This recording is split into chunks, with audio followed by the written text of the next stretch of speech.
The ceiling on a salary is the point, not the salary. The ceiling. The invisible but absolute upper boundary of what any institution will pay any individual, regardless of what that individual produces. Because the institution is designed to capture the majority of the value created by the people inside it. That is not a criticism of institutions. It is a description of how they work. And the person who finally understands it genuinely understands it. Not as an abstract principle, but as the specific structural reality governing their own financial life, is standing at the beginning of a completely different conversation about what wealth can actually become. She understood it at 39. After 11 years inside an institution that had compensated her extremely well for the value she had created extremely efficiently on its behalf. The $1 million salary was real. The ceiling above it was also real. And the day she understood that the ceiling was not a temporary condition to be overcome through further excellence, but a permanent architectural feature of the arrangement she was inside, that was the day the real story began. Not the story of someone who walked away from security. The story of someone who finally understood what security was actually costing her, and what unlimited upside actually requires, and why those two things cannot coexist inside the same arrangement. She had been the highest performer in her division for 6 consecutive years. The compensation had reflected that. The recognition had reflected that. What had not reflected it, and what she had spent years not examining closely enough to see clearly, was the relationship between what she produced and what she received. The institution had been capturing, by her eventually honest estimate, somewhere between 8 and 12 times the value she created in revenue terms for every dollar it paid her in compensation terms. Not unfairly. That is the arrangement. The institution takes the majority of the value in exchange for providing the infrastructure, the client relationships, the institutional credibility, and the risk capital that made the value creation possible in the first place. The exchange is legitimate. What it is not is unlimited. The ceiling is the price of the infrastructure. And at some level of individual capability, the infrastructure stops being worth the ceiling it imposes. Go to the comments and write the ceiling if you have ever felt the specific frustration of producing value at a rate your compensation does not reflect. Because that feeling is not entitlement. It is the beginning of an important calculation. And whether you do anything with the calculation depends entirely on whether you examine it honestly or dismiss it as ingratitude. The shift she made was not from employment to leisure. That framing, which is how most institutional environments frame the departure of high performers, is the institution's self-protective misreading of a decision that has nothing to do with the desire to work less. She worked more after leaving than she had worked inside the institution. The difference was not the volume of work, the ownership of the output.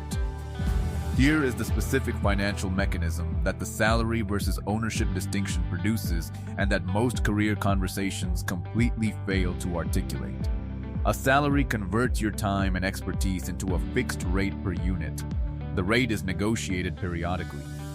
The ceiling is institutional. The upside is structurally capped regardless of what you produce above the rate. The relationship between your output and your compensation is severed above the threshold the institution has decided is appropriate for your role. Ownership converts your time and expertise into equity, into a claim on the compounding value of what you build rather than a fixed rate for the hours you spend building it. The ceiling does not exist in the same way, because the value of the ownership scales with the value of what it owns. And the value of what it owns. When the underlying asset is a genuine business solving a genuine problem at genuine scale, has a mathematical profile that no salary arrangement can replicate across a sufficient time frame. This is not the observation that employment is bad and entrepreneurship is good. That framing is too simple and too universally applied to be useful. This is the observation that the financial ceiling of a salary is a structural feature of the arrangement, that the removal of that ceiling requires a different arrangement. and that the different arrangement carries risks and requirements that the salary arrangement was specifically designed to eliminate. Understanding the trade clearly, what the salary provides and what it costs, what ownership provides and what it costs, is the only basis on which an intelligent decision between them can be made. She spent 2 years building the alternative before she left, not planning it, building it, testing the market for her expertise outside the institutional context that had been providing its credibility, developing direct relationships with the clients whose needs she had been serving through the institution, establishing the early revenue that proved the demand existed independent of the institutional brand rather than assuming it did. The departure was not a leap. It was the final step of a transition whose foundation had been laid carefully enough that the step was a calculation rather than a gamble. Comment foundation first if you believe that the difference between a successful transition away from employment and a failed one is almost always in the preparation that preceded it, rather than the decision itself. Because the romanticized version of the founder's journey, the dramatic resignation.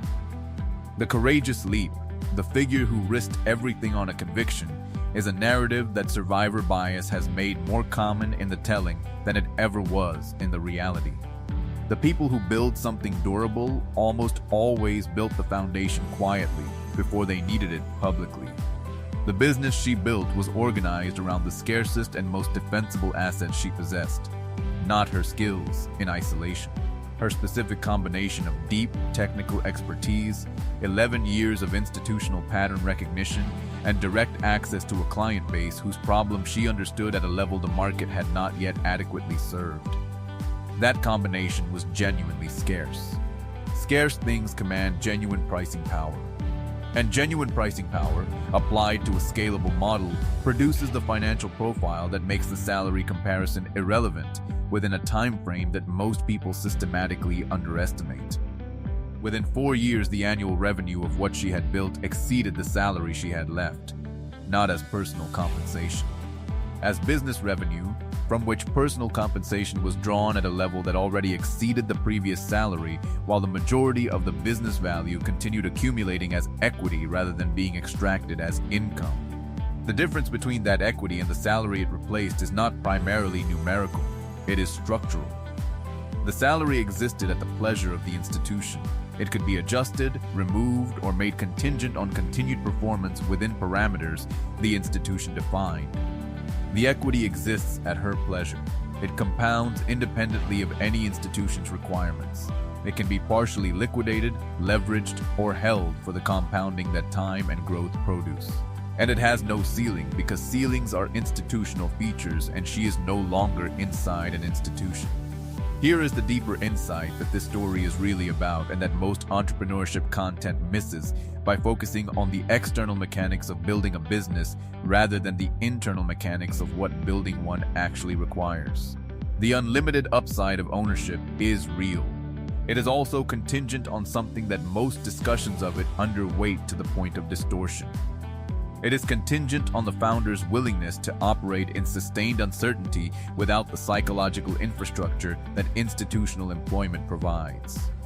The salary is not just compensation, it is certainty. It is the monthly confirmation that the arrangement is intact, that the value is being recognized, that the financial foundation of the life being built on top of it is stable. Ownership replaces that certainty with something better in the long run and significantly more demanding in the short one. She found the first 18 months genuinely difficult in a way the financial projections had not captured. Not because the business was failing. Because the absence of institutional certainty, the removal of the monthly confirmation that things were fine, produced a form of ambient anxiety that the salary had been quietly managing on her behalf for 11 years. Learning to operate productively inside that uncertainty. Learning to distinguish between the anxiety that carries information about real problems and the anxiety that is simply the nervous system's response to the removal of a familiar structure. That learning was the most important professional development of her career, and it is available only on the other side of the institutional ceiling. The unlimited billions of the title are not a destination she has reached. They are a description, of the structure she now inhabits. A structure in which the ceiling that governed 11 years of exceptional performance no longer exists. In which the relationship between what she produces and what she receives is no longer severed at the point the institution decided was appropriate. In which the compounding that previously accrued to the institution accrues to her, over time and at scale, in proportion to the value she creates. That structure is not for everyone. It carries costs that the salary eliminated. It requires capabilities that employment never tested. It demands a relationship with uncertainty that most people, reasonably, are not prepared to sustain. But for the person whose production has consistently exceeded their compensation, for the person who can see the ceiling clearly enough to calculate what it has cost across the years it has been in place, for the person who has built the foundation quietly enough that the departure is a step rather than a leap, the ceiling is not the limit of what you can earn. It is the limit of what the institution will pay you for what you produce on its behalf. And those are not the same number. So here is the question worth sitting with before this video ends. What is the gap between the value you produce and the value you receive? And have you ever calculated it honestly enough to know what the ceiling is actually costing you? Go to the comments and write your honest answer. Because the person who has never run that calculation and the person who has are living inside fundamentally different financial realities. And the calculation itself takes about 10 minutes and changes everything.